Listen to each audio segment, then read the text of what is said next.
I support the President Trump or any American president on issues I agree with, but yes, I will stand up and respectfully and firmly and sometimes loudly disagree with them. But the real impact of the tariffs is going to come in December with Christmas. You're going to see shortages of goods that couldn't be bought when the tariffs were at 150% for China, which means no trade with China, and you're going to see higher prices.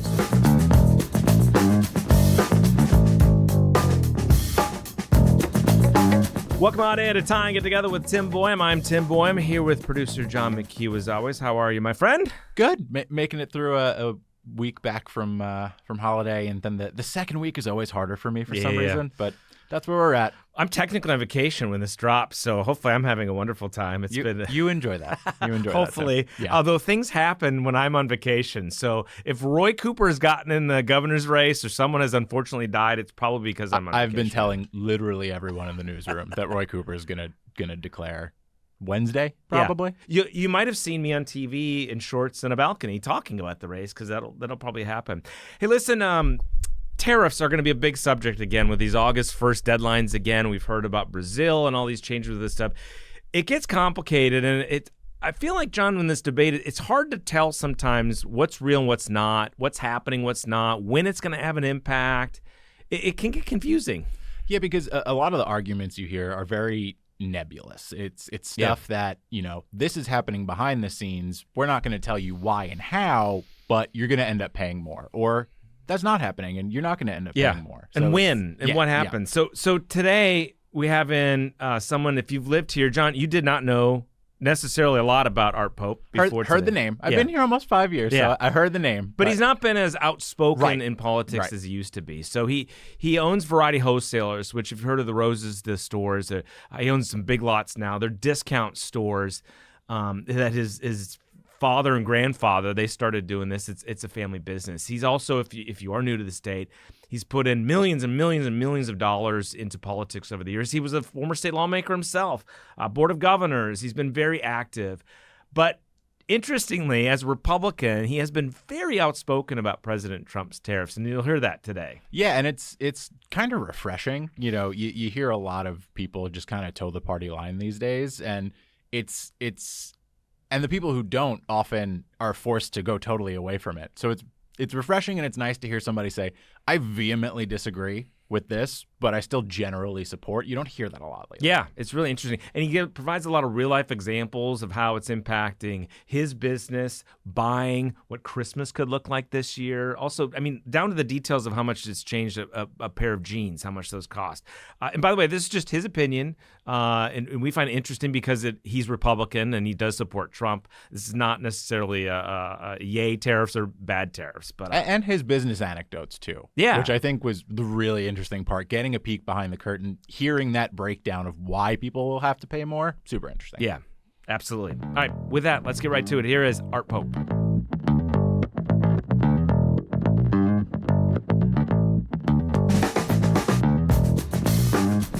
It's been a while, Art. It's good to see you. How are you? I'm doing very well. Good to be back.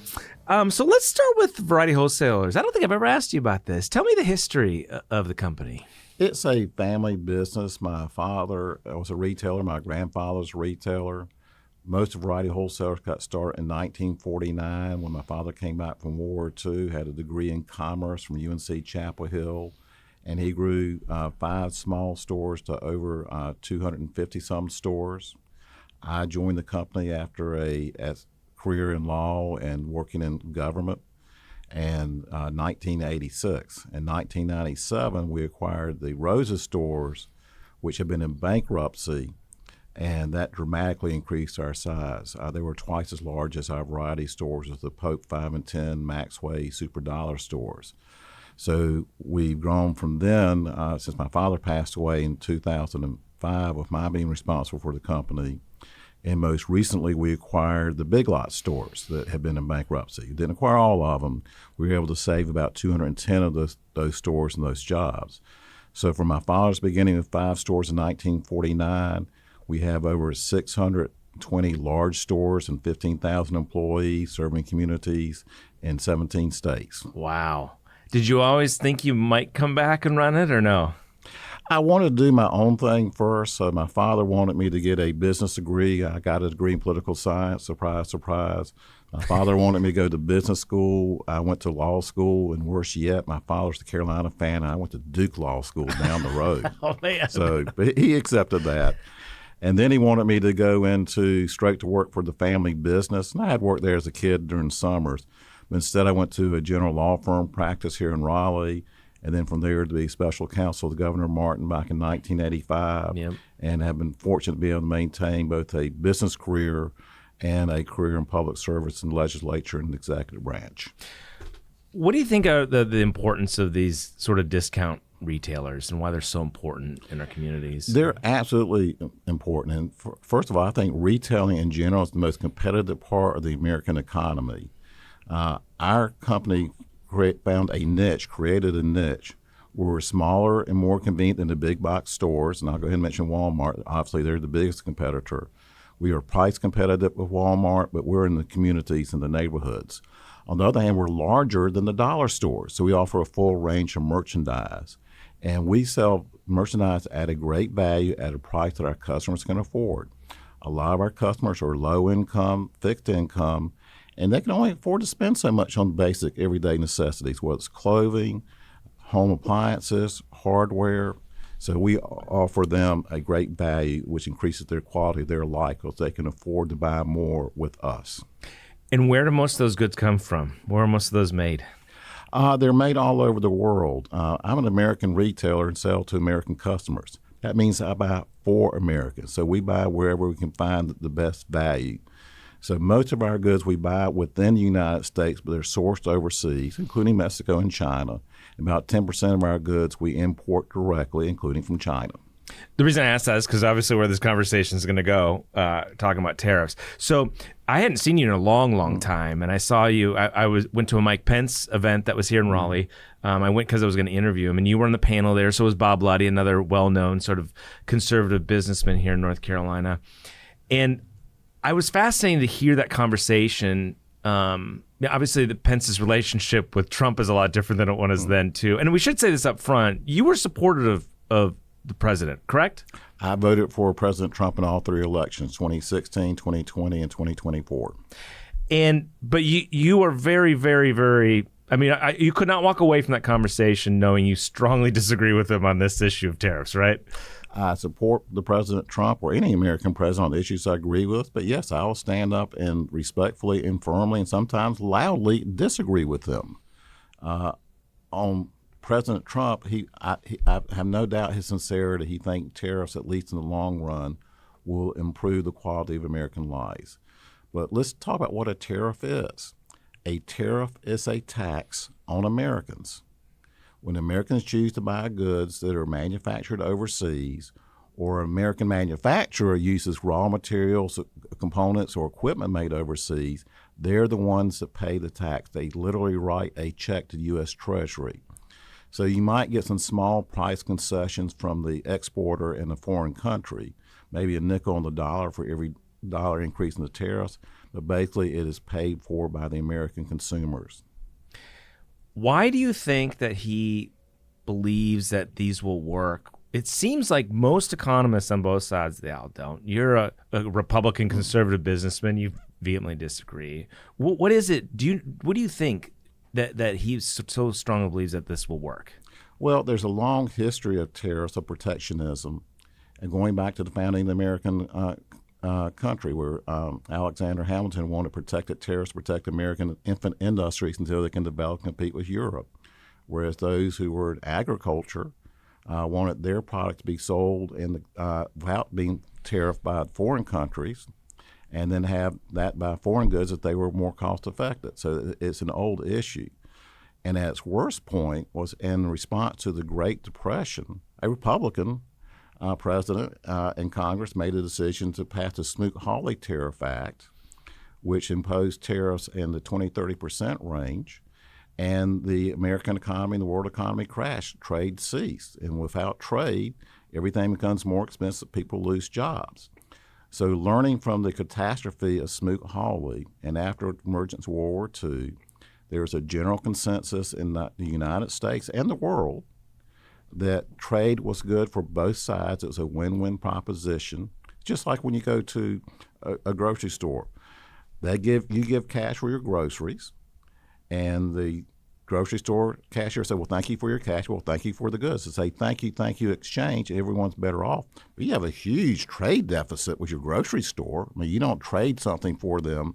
They don't buy anything from you. You just give them cash. So that's the way the international economy works. There has been, and going back to your original question, President Trump's reasoning, he gives different reasons at different times for different tariffs. Some of them are consistent. Some of them, to be honest, are contradictory. One where I think there is consensus is that China, the country of China, under the Communist Chinese Party, is a strategic adversary of the United States. And it could potentially be a strategic enemy in a Cold War or hot war. So there is a general consensus that, yes, we should protect the American supply chain for vital necessities, especially in health care, as we learned during COVID, but also national security matters from being dependent upon China since they're an adversary. But for the rest of the world, that's not necessarily the case. And to the contrary, early tariffs that President Trump imposed were on Canada and the United Kingdom and the European Union on steel and aluminum. Canada's not an adversary. They're an ally. They're across the border. And we buy certain types of steel from them that are not made in the United States using United States manufacturing. But Canada buys steel from us, different types of steel, just a whole variety of steels. And even on China, there's a large number of consumable goods, basic materials, where there's no national security threat. It's not part of the vital supply chain in health or otherwise. There's no stolen intellectual property. I pride ourselves that for decades, we were able to sell pants and dresses for $10. I'm talking about for decades. And part of that was that we bought them from China. Part of it was the modernization of American business, the uses of computers to do your accounting, the rationalization, more efficient supply chain. For a lot of reasons, we were able to keep those costs down. Under President Biden, 4-year term, we had 20% inflation. So over 4 years, we eventually increased the price on a lot of those $10 items, 20% to $11.99. Now, when President Trump imposes tariffs on China or the rest of the world in the 30%, 50%, 150% range, we're going to have 20%, 30%, 40% inflation price adjustments on those items in 1 year, in a matter of months. Now, that's not the entire economy, because not all goods obviously are imported or all manufactured goods, and there's a time delay. What we did as a retailer, and like most retailers did, we knew President Trump campaigned on 10% tariffs when he was a candidate, and at times he mentioned 20%. So we did our planning based on worst case maybe a 30% tariff. So starting in November, December, and especially January, we start buying more goods, bringing those goods forward before the tariffs went in place, and because of concerns about port strikes and other things. And one aspect of tariffs, in some ways, they're the worst tax on Americans. When you pay an income tax, corporate or personal income tax, you pay it at the end of the year. We know how much income you made. You pay estimated taxes as well. When you pay a sales tax, the sales tax is paid and collected when you buy the goods. A tariff you pay when the goods are imported, whether you make any money on that or not, and before you even sell it. So we had to buy goods early in order to avoid the tariff tax. So far you've not seen most of the price increases because we already bought the goods. However, because we bought the big lot stores and we had to fill them with inventory, we're already having inventory shortages. You will begin to see price increases right about now, and especially in August and during the back-to-school period. But the real impact of the tariffs is going to come in December with Christmas. You're going to see shortages of goods that couldn't be bought when the tariffs were at 150% for China, which means no trade with China. And you're going to see higher prices. I will pause, but I can go into detail how the retailers do their pricing. But I want to make the point. How much a retailer makes on a dollar of sales varies depending on whether you're a grocery store, discount retailer like we are. But as a rule of thumb average, if you make 5% on $1 retail sales, you're doing well. You make less than 5%, you can break even. But a lot of retailers are going out of business. Walmart, as big as they are, make about 4.5% of their sales. That's public information since they're a public company. So if you have a item we sell for $10, costs maybe $6, 60%. We put a 50% tariff on that, that goes up to $9. Well, we don't make, when it's $6, we don't make $4 on it. $3.50 goes to operations overhead, what's called SG&A. Goes to pay the rent, the utilities, and most importantly, our employee's salary. So we'll make maybe 50 cents. But if a $6 item goes to $9 and you still have $3.50 in costs, then that's $12.50. And at $10, you lose $2.50. We can't absorb that cost. We have to raise prices. We don't want to raise prices. We're keeping our prices as low as we can. But a tariff on specific items at that rate, there is going to be price increases. And just to be clear, a lot of companies did what you did, bought inventory ahead of time. The time is now where the price is staying the same. I mean, we just saw the report that inflation was up, I think, last month. Moving forward, inflation is going to affect people's pocketbooks. Yes. When under the Biden inflation, our customers who were on fixed income and low income, we had a recession. Actually, we had a technical recession, a real recession for one quarter of the Biden administration. But for our customers, the lower income customers, they were suffering. They did not have the money to spend, so they spent less and we sold less. So we had a downturn. Now at these higher tariffs, it's going to be more across the board. It's not just going to be a low income recession. It's going to be a middle income recession that then becomes potentially a great recession again. So yes, inflation's already ticked up. It was as low as 2.5%, which is okay. They wanted it down more like 2.2. But just yesterday, announced inflation is up to 2.7%. That's a 10% increase of the inflation rate from 2.4 to 2.7, but that's not the right direction, and it's going to get worse as we go through and these tariff costs get passed on to the customers.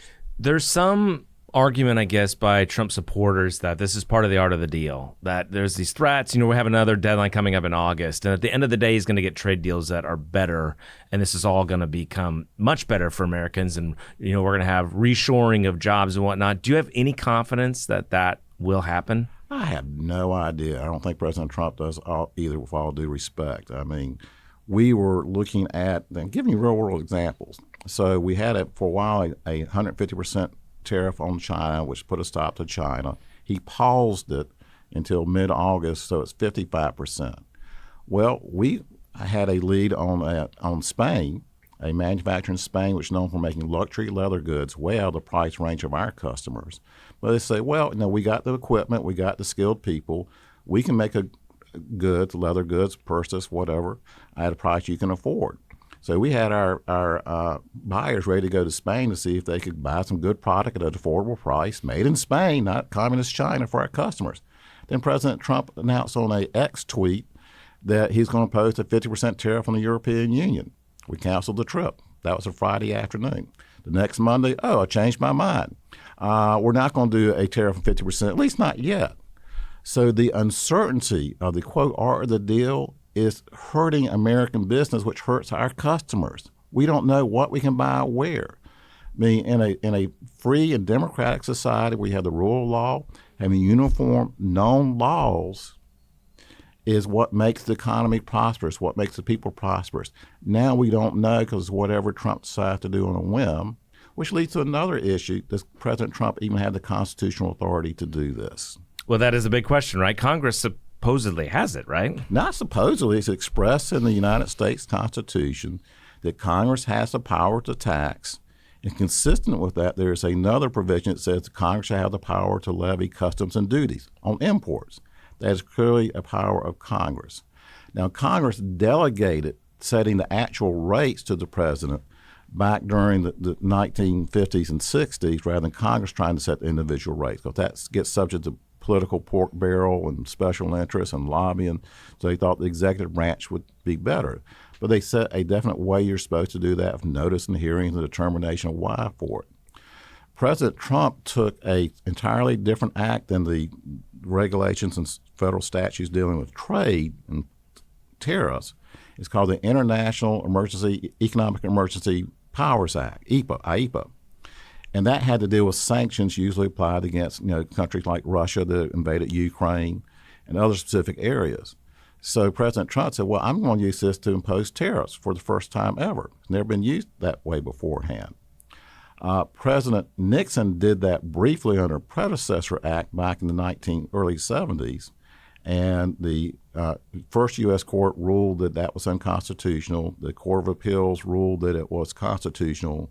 Before it could be resolved by the U.S. Supreme Court, he withdrew the tariff. That only lasted about 6 weeks, 2 months. So Congress went back and amended that to limit the president's power to do that. But President Trump still used that to impose these tariffs at his whim. So that's subject to a challenge in the U.S. Court for International Trade. And they ruled that the president did not have that statutory right because the Congress limited the president's power to do that. But if he did have that power, we now have 2 clear-cut precedents in the U.S. Supreme Court. One, it's been a long one, called the non-delegation doctrine. Congress can delegate some decision-making and implementation of the laws to the executive branch of the president. They cannot delegate their core powers. And the power to tax, the power to levy imports, duties, and tariffs cannot be delegated. That's the non-delegation clause. Related to that is what's now called the major questions doctrine, that there's going to be a new major policy change, like levying taxes, levying tariffs, that requires an act of Congress. You can't take an old statute like the IEPA and apply it for a new purpose like imposing taxes, permanent taxes, indefinite taxes, and the president can change it from one day to the next day as he wants to. That's not the way our constitutional government was designed. Let me ask you this, because there's been a lot of talk about a big purpose is to try to reshore jobs and manufacturing in America. To me, it seems like while that sounds great on paper, I don't know who we're going to get to work in all these factories and making white T-shirts again in North Carolina like they did back in the day. But I think you have a unique perspective on this because you do sell a lot of products that are from China and other countries as well. Those products would cost a lot more, right? Well, not only would they cost a lot more, and I'll get to that, but let's go back to the premise. We still have manufacturing in the United States. It's not been hollowed out. Some specific old industries, like the old steel blast furnaces, the old cut and sew textile mills have gone. But since 1975, American manufacturing has increased 177%. It peaked at 2007, and it's come down a little bit, but we're still manufacturing more goods than we were before we had the World Trade Organization and the North American Free Trade Agreements and these other bilateral trade agreements. So we're manufacturing more than ever. At times we're doing it with less employees, but that's as much to do with automation as it does with competing with China or India or the European Union. Second, we have great jobs. I'm a retailer. I think our retailing jobs are great jobs. I think someone would much rather work in our retail store as an hourly store associate, a cashier, definitely a store manager, in our support system, information technology, accounting, being buyers. Those are great jobs in a clean, safe, healthy environment compared to standing all day in an industrial sewing machine and apparel shop. So we're providing great jobs with great benefits already in the retail and service industry. Wouldn't you rather have your grandchild work in the healthcare industry as a nurse's assistant rather than working in an industrial sewing machine all day?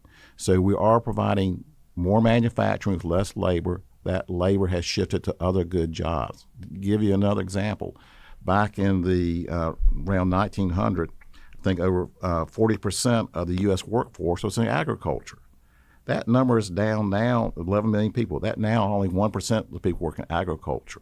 We're not only feeding ourselves now, we are feeding the world. We're exporting agricultural goods. It's a good thing that we only require 1% of the population to grow our food rather than 40%. That's advancement in technology, modernization.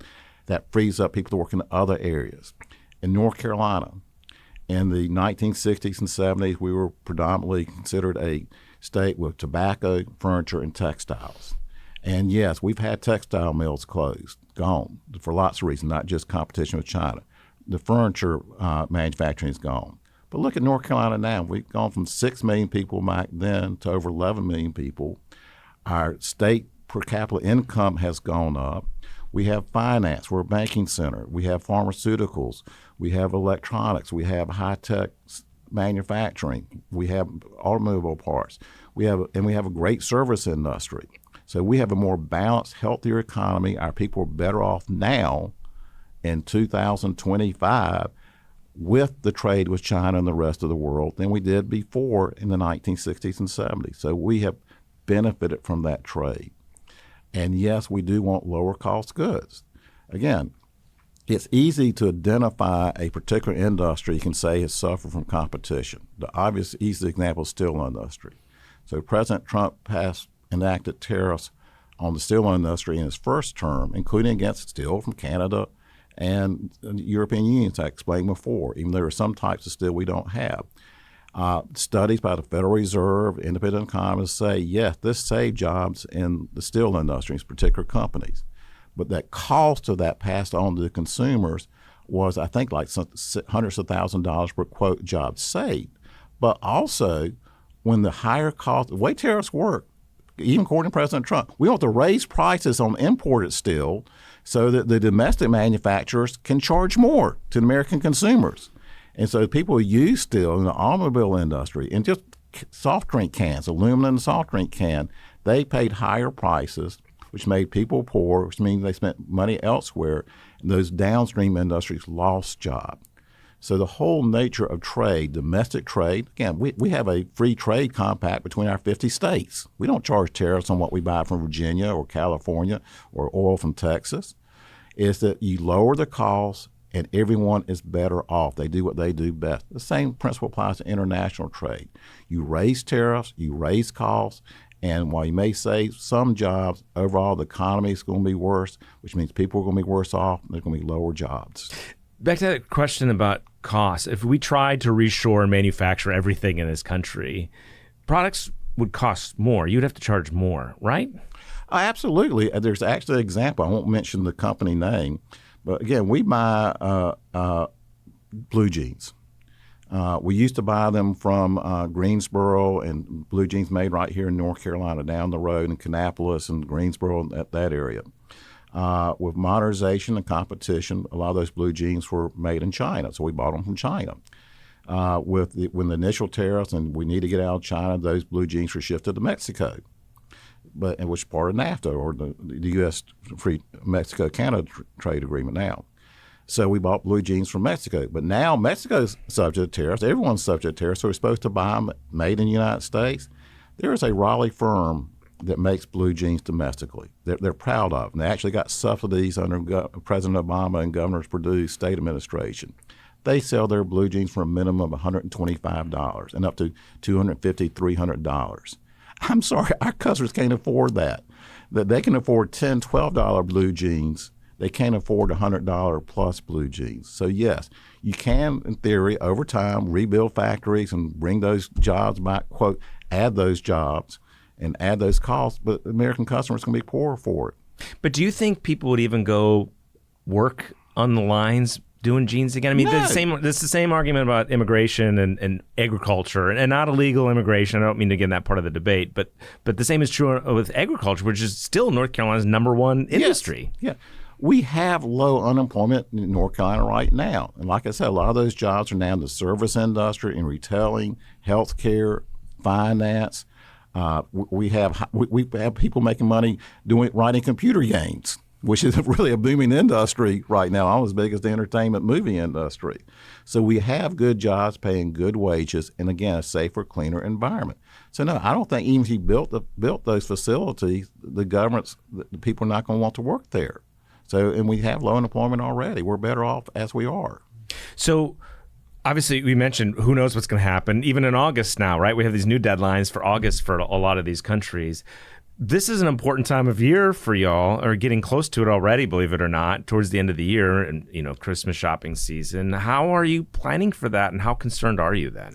I'm very concerned, and people don't realize the lead time. Some goods we buy 9 months ahead of time, or at least 6 months ahead of time. So there are going to be gaps on the store shelves, not just for us, for all retailers come Christmas time.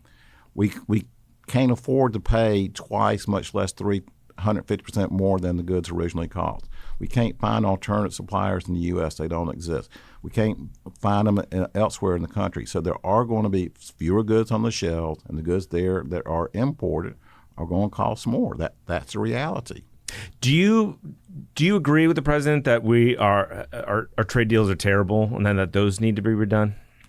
There are some trade deals that are terrible. Again, I think China in many ways is a bad actor. They do steal our intellectual property, both patents for the electronics to chips, both trademarks. So they should be sanctioned directly for that, those goods confiscated to ever use the United States. But most of the countries it's reciprocal free trade, low tariffs trade. President Trump has threatened a tariff with Brazil of 50%. We have a surplus with Brazil. That makes no sense. So President Trump originally said he was for free trade, and if he gets 0% tariffs, that would be a win. And the way to do that is through negotiation, the art of the deal. But now he's saying, maybe a winning situation would be 50% tariff. A 50% tariff against a tax on the American people. The Tax Foundation and others estimated that a 10% average across-the-board tariff would cost the American family about $1,900 to $2,500 a year. They're going to be poor because they have to pay more. 50% tariff across the board, if that is the final solution, if that is the goal, then it's going to be catastrophic to the American families who are trying to afford basic commodities, clothing, home appliances. But even if deals are done in the next few months, there's going to be pain for a while on this, right? Even President Trump and Secretary Basin, his Treasury Secretary, admit there's going to be pain. They're say you got to bear the pain. There'll be, quote, one-time price adjustments, just kind of like when President Biden's administration said, inflation is temporary. It's going away. Well, one-time price adjustment of 10, 20% is still going to be a major hit on the American economy and the American people. And that's for the hope for reshoring of American jobs, which, as we discussed, probably not many people are going to want to work in an industrial sewing machine in many of these jobs. And it's going to be costing other jobs when people have less money to spend on other areas, such as health care. Let's talk about this politically just for a minute, because Democrats have hit hard about how the president promised prices were going to go down on day one, and that they should have worked on the economy, and that's why they think they lost to President Trump. For Republicans, is this a huge concern for the midterms and beyond? It is a concern, and it is a big risk. Right now, and again, I can understand if some who support high tariffs say, well, you said prices are going to increase. They haven't increased prices yet. You're the boy who called wolf. Well, remember the end of the story about the boy who cried wolf? The wolf finally came and ate the sheep. So the price increases are coming, and the potential recession is coming. Again, I think it's going to hit harder starting in December, and it depends on what the final tariff rates are. Hopefully they will be minimal, go back to minimal. But if we have higher prices, inflation, and that triggers a recession in 2028, yes, it's going to make it worse for Republicans who are supporting that policy. What do you think about the big, beautiful bill? It's a complicated bill. The core of the bill was simply to continue the current lower tax rates, which I think is absolutely strong for the economy. And by the way, this is part of the Trump argument, not unrelated to tariffs, that reducing taxes on income, reducing regulation on the economy will help the economy grow, help the government's revenue base grow, and then not in the first year, but in the long term help pay for itself. And indeed, when the taxes were cut under President Trump's first term in 2017, revenue grew. Our deficits have grown because spending has grown faster than revenue, but the corporate income tax revenue actually grew.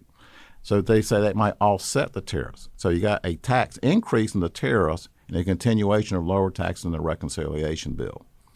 There were other provisions in the bill debated between the House and the Republican House and the Republican in the Senate and the Democrats.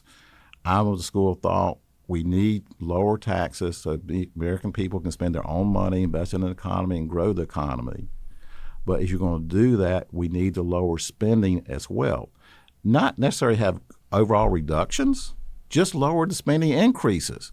So the growth of the economy is greater than the growth in spending, which we've not seen for years, for decades.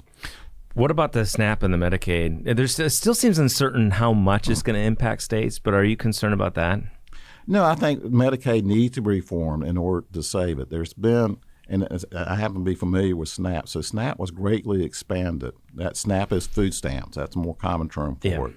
It used to be for people in need, especially mothers with children, women who needed it. It then got expanded as you qualify for any federal program, then you would also qualify for SNAP, and the base grew and grew, and the program just got out of control. So to say that only the truly needy should have SNAP, that if you're healthy and working or could work, you don't have SNAP unless you go to work training or have minimum work requirements, I think that is a good reform. Medicaid expansion, again, remember, Medicaid expansion never applied to women with children. It never applied to people with disability. So aiming that those who are on Medicaid expansion are healthy and can work and no children, yes, I think that's a good work requirement. That's welfare reform. That's a good reform and help control that cost. And we have to control those costs. But the work requirements are one thing, but the trigger that's in the state law that could just dump it unless the state found a way to fund it. If that's the case, do you think the state should fund it as long as the work requirements are in there? We only expanded Medicaid in North Carolina 2 years ago in 2023. It's just as being implemented. And it was done through an application called a gimmick, where the hospitals were assessed part of their patient revenue, I believe the rate 6%. And in turn, they would pay that to the state, and the state would use that to draw down $9 for every $10 in the state revenue. Yeah. And then that would be paid back to the hospitals. So that was a gimmick, and I don't think it should have been used. And again, I think there would have been healthier outcomes, and people would have been more self-sufficient if we had not expanded Medicaid. So I personally think that let Medicaid expansion in, and that healthy individuals who can work should work and have their own health insurance. A lot of them had their own private health insurance before the Medicaid expansion, took them off and put it on to the government.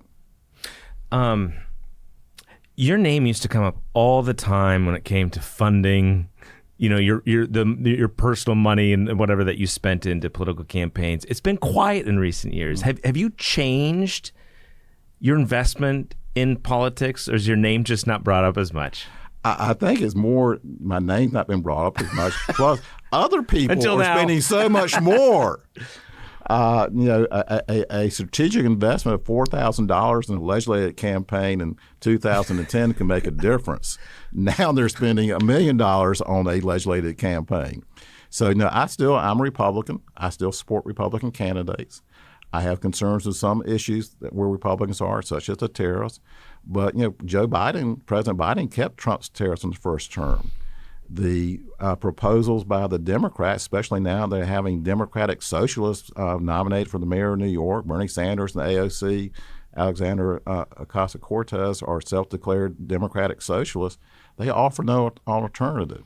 So, yes, I will voice my opposition to the tariff tax based on principle and practical knowledge and experience. I still prefer Republican candidates as a whole over the Democratic Party alternative. What do you hope, or what do you think a post-Trump world's going to look like for Republicans? I think it'll be a determined election for the president in 2028. What's called the nationalist populists who believe in industrial policy, they claim they're conservatives, but they believe in using the power of government to do what they think is the common good, including regulating the economy. They acknowledge industrial policy. They say a conservative Republican policy of Ronald Reagan that empowered the individual through the marketplace, leaving people free to make their own choices rather than government telling them what they can do or taxing them on those choices like tariffs. You need an industrial policy. A lot of ways, they sound exactly like Elizabeth Warren and Bernie Sanders on the Democratic left. So that movement already existed before President Trump. And President Trump's most successful policies during his first term basically did the old Reagan playbook, again, the tax cuts, deregulation. But this term, he's going more towards the industrial policy, with the leading example being the tariffs. So President Trump accelerated that, but it existed. You still have those Republicans who believe in limited government, that individuals be left free to choose for themselves rather than government telling them what to do. And I think once President Trump's no longer a personal factor, you will see a very determinate primary in 2028. I think J.D. Vance, obviously based on his stated positions, being vice president, will lead the nationalist, populist, industrial policy. Government tells you what's best for you. I think you will see a more Reagan-like candidate in opposition. There are several of those. You have people like Governor DeSantis, who had a very pro-freedom, pro-liberty policies as a governor. sometimes sounds a little bit more populist when he's a candidate for president last time in the Republican primary. He may be the opposition leader. It may be one of the congressmen or senators we don't even know yet, or a governor. So I think that will be the determine the election. Kind of similar when Goldwater beat Rockefeller way back in 1964, even though Goldwater lost the general election, or like when Ronald Reagan beat Gerald Ford, not first time, but we came close the first time, but then won the presidency. Yeah. So it's going to be a determined election in 2028 for the Republican Party, the conservative movement, and I think for the future of the country. We need to have an opposition, better policy than what the Democrats offer, not just saying we know what's better is good for you than Elizabeth Warren does, and we'll do a better job running government than the Democrat Party will. Do you see it happening in North Carolina too? Because it's one thing to win in congressional districts and state districts, but winning statewide, now there are 2 Republican senators, but there's been a lot of complaints about the Republican candidates that come up for governor for statewide races, that they're, the Mark Robinsons of the world. And you see Tom Tillis, who basically was kicked out of the Senate. Granted, he's retiring. But where do you see that dynamic and how it plays out here in North Carolina? I mean, Tom Tillis helped, usher in the era of Republican leadership in this state. North Carolina's always been a purple state. Republicans done a very good job at winning legislative races. And I'm talking about race by race, not through gerrymandering redistricting. That's been a factor for both parties. But when they won their majority in 2010, it was under districts drawn by the Democrat Party, gerrymandered districts drawn by them. So we've always been a purple state. I think it always depends on the quality of the candidate. Mark Robinson obviously ended up being a very flawed candidate. He had some redeeming points and some charismatic speaker, but a flawed candidate in the end. So North Carolina will always be a toss-up state. And most of the issues, the division I was talking about between the nationalist populists on the right versus the Reagan freedom conservatives, have been on federal issues, not so much at the state issue. So you don't see much of the division within the North Carolina at the state level as opposed to the national and federal level. Art, it's good to see you. Thank you for your time. Thank you. Appreciate you. If you want to keep up with what's happening in North Carolina politics and hear more conversations with people shaping our state and beyond, check out the Tying It Together YouTube channel in the description. Hit subscribe and let Spectrum News be your resource for balanced, in-depth political coverage, elections, and issues that matter to you.